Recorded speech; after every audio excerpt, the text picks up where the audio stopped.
Hello everyone and welcome to this edition of the Daily Cannon Tactics Board. Stephen Bradley here, bringing you the tactical tweaks and quirk that came from an Arsenal win. Hey, we actually won a game. Never mind just scoring a goal, we actually won. Get in. I mean, it was against West Brom's second string in a League Cup second round that we haven't entered or played for 20 years. But it doesn't matter. Doesn't matter.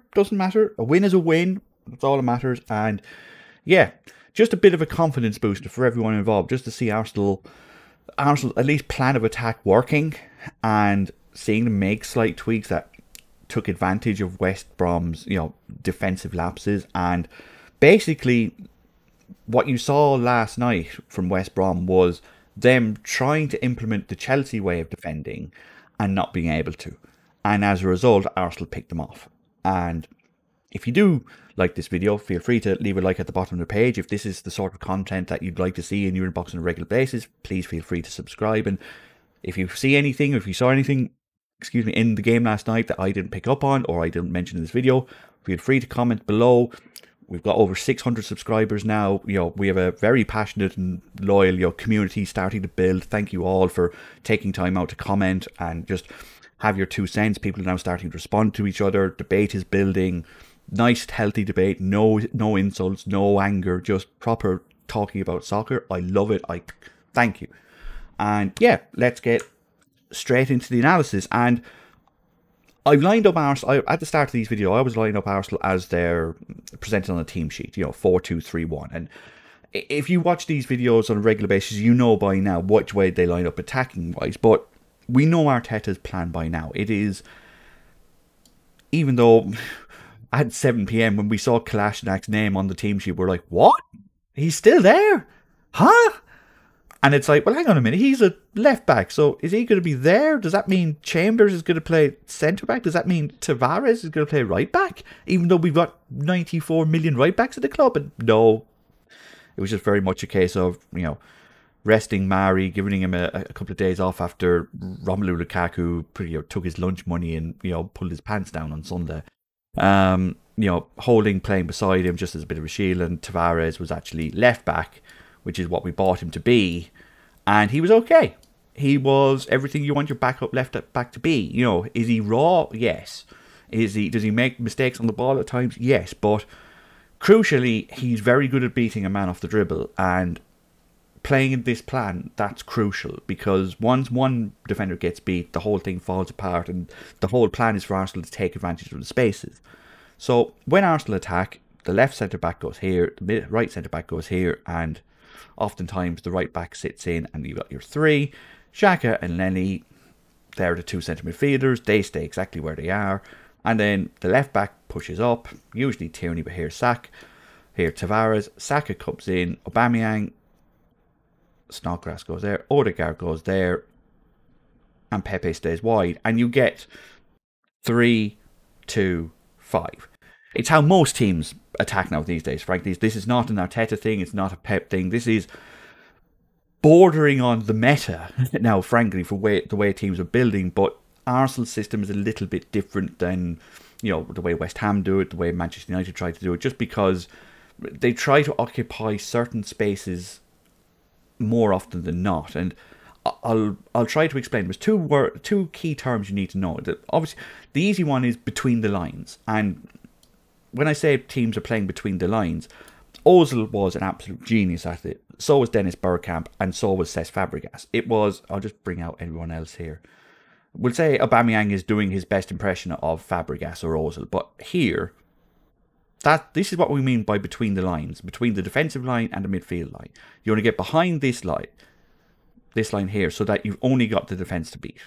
Right? Now that's handy enough. We've all heard about that most times. But the key to Arsenal system is another term called half spaces. And I'll show you how this works with both a back 4 and a back 5. So half spaces, when you hear about teams knocking the ball down the channels, it's down here, right? It's down to the outside of the left back and right back. But the half spaces is essentially the space between the full back and the centre back. So here and here, right?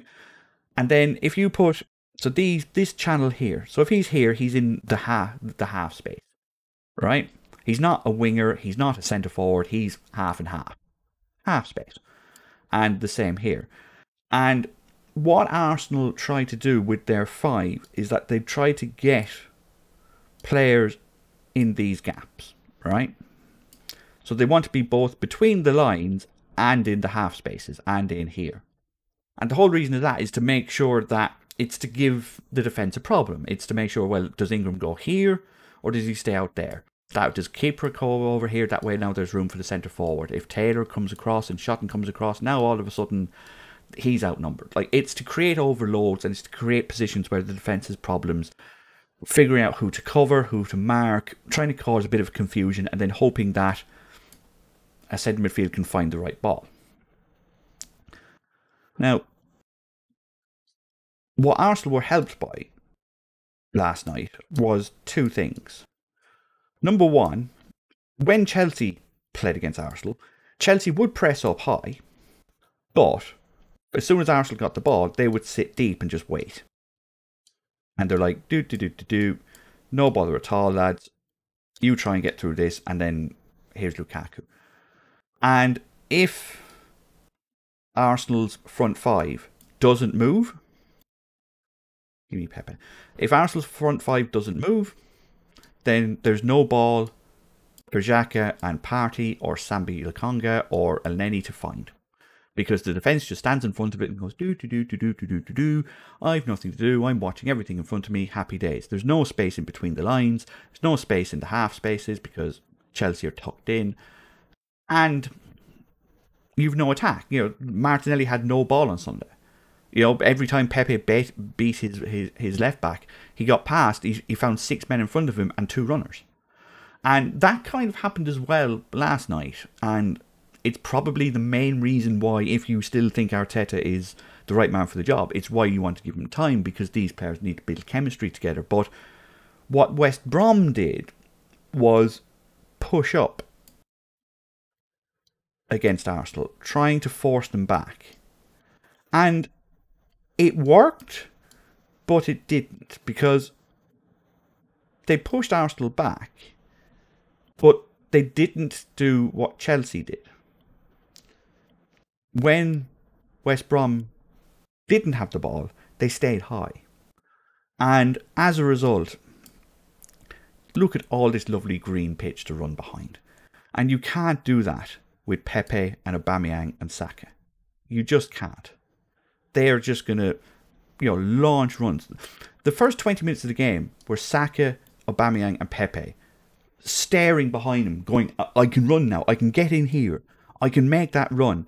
And then Elneny and Xhaka going, nah, we'll find a safe pass. Like, I lost count of how many times Aubameyang would make this run past his centre-back and run, and then look around and no ball. And his head was just going, oh, no. And Pepe was doing the same thing. Pepe was running inside, beating the left centre-back, getting in, looking around, no ball. And he's running back with his hands like this, going, hey, why didn't you pass it? And the reason why they weren't passing it is because they're not used to finding this long ball, because they're not used to teams pushing up so high. But once they did, the game was over. But the key, more than anything, was not just lumping long balls forward over the top, because that's how Arsenal's third goal, fourth goal kind of happened.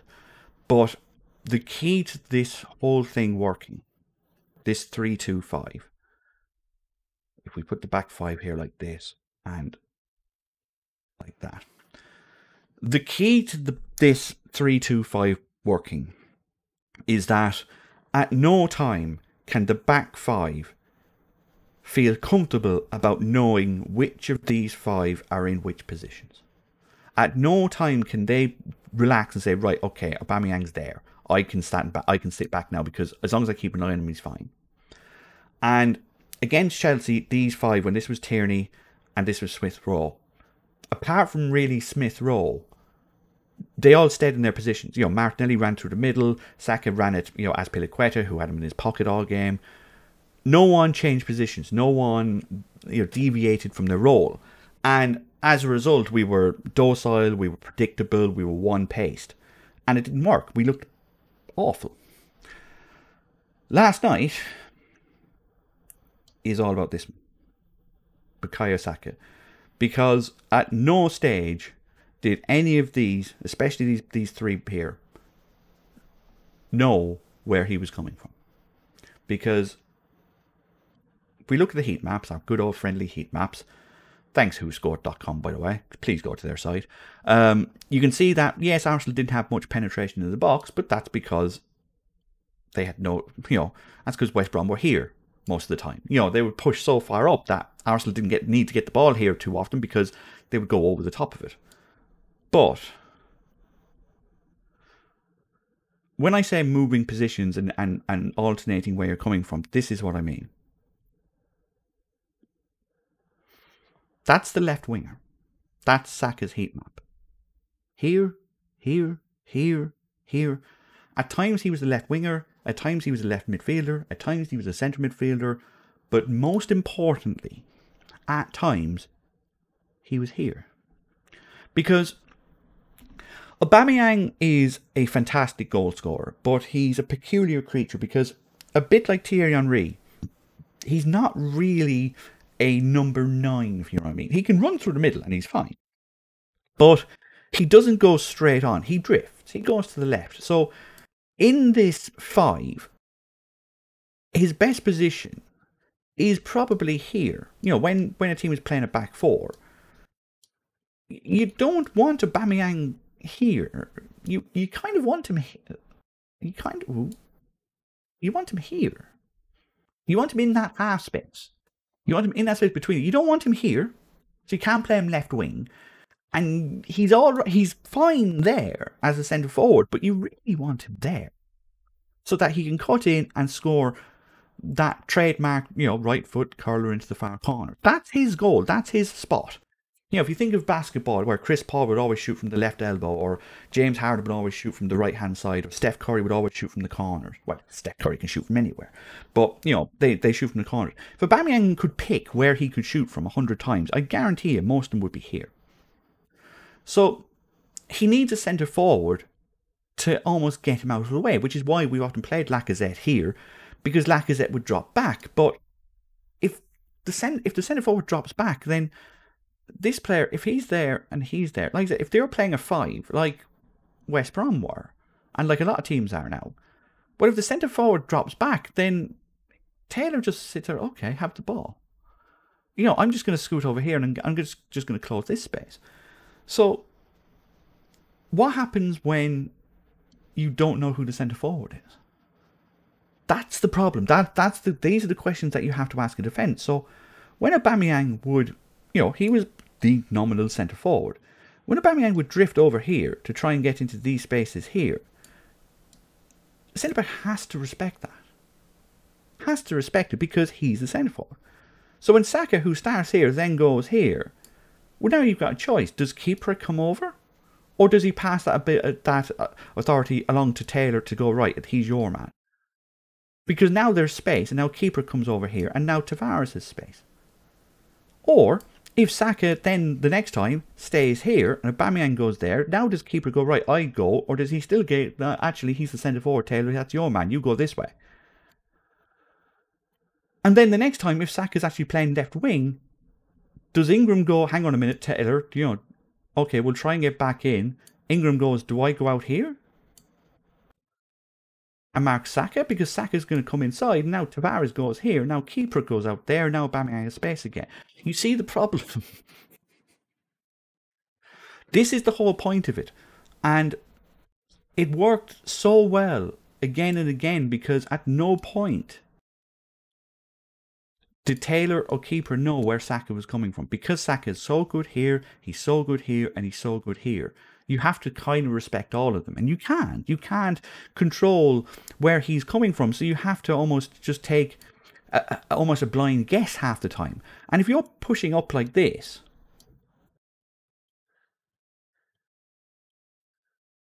and you're trying to push back, then suddenly one mistake in communication, one mistake in positioning, and Aubameyang's in. And Saka can find you, like he did for the third goal. Or, for the first goal, when Saka's running from centre forward, and, basically all three defenders basically go, right, we're all going on you. He gets a little bit lucky, The ball breaks, he goes that way. Aubameyang does whatever his centre forward does, which is hope there's a rebound, and taps it into an empty net, and it's 1-0. Having that versatility, having that ability to play in multiple positions is absolutely crucial for this front five to work. And why you'd want to give Mikel Arteta a bit more time to sort this out is because for 60 minutes, Pepe and Odegaard were reading a different book. You know, like there was multiple times when Shotton would try and close down on Pepe, and Pepe would be screaming at Odegaard, get there, get in there. But what Odegaard was waiting for was the ball so that Pepe would run in behind and then play the 1-2. So, you know, occasionally you're going to get on the wrong foot with each other. But when the second half started, Odegaard suddenly realised, hang on a minute, if Shotton's going to close up on Pepe a bit more, and Taylor's going to absolutely glue to Aubameyang, and Saka's going to run in here, then I'm just going to come here. I'm going to make even more of an overload. And the fourth goal is scored, you know, Saka runs in, Odegaard pushes forward, Aubameyang stands away, Saka plays 1-2, it's a lovely through ball in through there, no one picks Saka up who's dead running, and it's a tap-in. This is the kind of interchanging that is going to be key to the way Arsenal play for as long as Arteta is there, and which is why at times you might not see Pepe here, you might see Smith Rowe here and Odegaard here, and then them two doing exactly the same as what Tierney and Saka would do here, where one would go, you know, bombing down the wing, one would come short, and then the next time the other way around. So at times Arsenal might be attacking like this to try and draw the centre-back out, and then the next time they might be attacking like this to try and draw the other two centre-backs out, to try and go like that. And the whole idea is that you try and draw defenders out of position at all times and try and find those through balls and try and get either in here or in here so that you can create space and create chances. It's what City and, you know, it's what Guardiola's football is all about. Overloading spaces, getting defenders out of position, making runs in there. And it doesn't work when teams close up as much as possible and your front five doesn't move. It works brilliantly, as we saw last night, when the defence has no clue where to go. Will this work against Manchester City? I mean, with City, who will play pretty much this,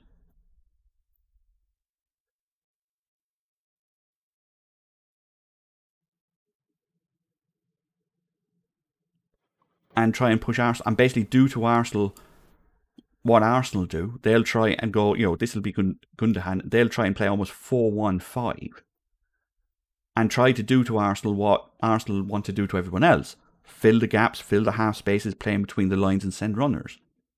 It's going to be, and we've seen it before with our, you know, with Arteta trying to play against City and not having much success because City have just got better players.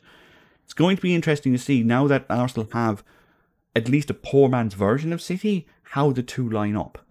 Because it's very much still, you know, the student versus the teacher, but now that City don't have a centre forward, now that they're committing to this, you know, this 4-1-5, this 4-2-4-0 with no centre forward, unless, you know, Cristiano Ronaldo turns up in the next 2 days and they play him up front. But, you know, we might be seeing a game on Saturday morning with a lot of attacking midfielders and no strikers, or maybe one. You know, for a team that's, you know, spent, you know, that Arsenal have spent more than anyone in this transfer window so far. Manchester City have spent more than anyone in English football ever. You know, it's just crazy how football has evolved over the last few years, where it's all about filling these, between these half spaces and so on, and why getting the ball into these positions is actually proving to be more of a challenge than doing what you do afterwards. And last night we saw that when Arsenal are given the chance with a high line and a mobile front unit, they can cause havoc. You know, it scored 6, you know, only 14 shots, but you know, every time like there was 30 minutes in the second half where every time Arsenal got the ball they were shooting. You know, that it was properly attacking football, and it was damn good to watch. Again, it's West Brom's second side, I know, but this is the plan. This is the plan. And against West Brom's second team, it worked. Will it work against Manchester City's first team on Saturday morning? Well, there's only one way to find out, is there? Although I can't say I'm holding my breath. Anyway, that was today's tactics board. If you did enjoy the video, please feel free to leave a like at the bottom. If you do want these videos in your inbox at the end and on a regular basis, feel free to subscribe, hit the bell. They'll pop up in your inbox. You'll get notified. And yeah, if you did see something about last night's game that you want to talk about yourself, leave a comment in the comment box below. And yeah, like I said, the community, we've got a very, very, very vocal community now starting to discuss tactics themselves. And it's, even, I'm picking up a couple of little different ideas from it. It's informative. So, get involved. And yeah, bring on the champions on Saturday morning. And plenty of beer, I fear. Good luck.